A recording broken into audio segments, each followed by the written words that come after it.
রাতটা ছিল অনেক শান্ত।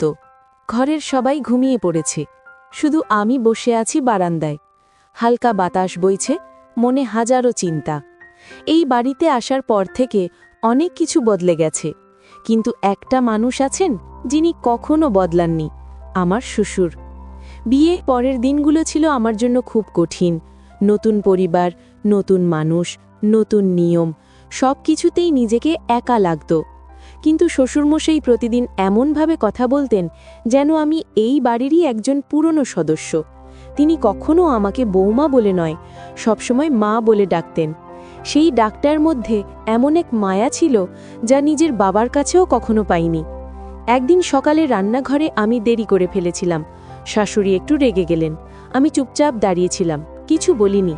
ঠিক তখনই শ্বশুর ঘরে ঢুকে বললেন, সবাই ভুল করে, ও এখনো নতুন, সময় দাও। সেই মুহূর্তে মনে হলো আমার পাশে কেউ আছে যিনি আমাকে সত্যিই বুঝেন। তারপর থেকে আমি প্রতিদিন চেষ্টা করেছি যেন ওনার প্রত্যাশা ভঙ্গ না হয়। সময় কেটে গেল, আমি আর আমার স্বামী কাজের চাপে ব্যস্ত হয়ে পড়লাম। কিন্তু শ্বশুর কখনো আমাদের দোষ দেননি, বরং বলতেন, তোমরা তোমাদের মতো বাঁচো, আমিই আছি দেখার। ওনার মুখে সেই শান্ত হাসিটা আজও মনে আছে, যেন তিনি আমাদের দুজনের জীবনের ছায়া হয়ে পাশে থাকেন। একদিন আমার শ্বশুর অসুস্থ হয়ে পড়লেন। হাসপাতালের বিছানায় শুয়ে তিনি আমার দিকে তাকিয়ে বললেন, মা, আমার মেয়েটাকে দেখে রেখিস, ও অনেক সংবেদনশীল। আমার চোখে পানি চলে এলো। আমি বললাম, বাবা, আপনি চিন্তা করবেন না, আমরা দুজন মিলে আপনাকে আগলে রাখব। ওনার চোখে তখন অদ্ভুত এক শান্তি, যেন তিনি জানেন তার পরিবার নিরাপদ হাতে আছে। আজও যখন বিকেলে ছাদে বসি, ওনার হাসিটা মনে পড়ে যায়।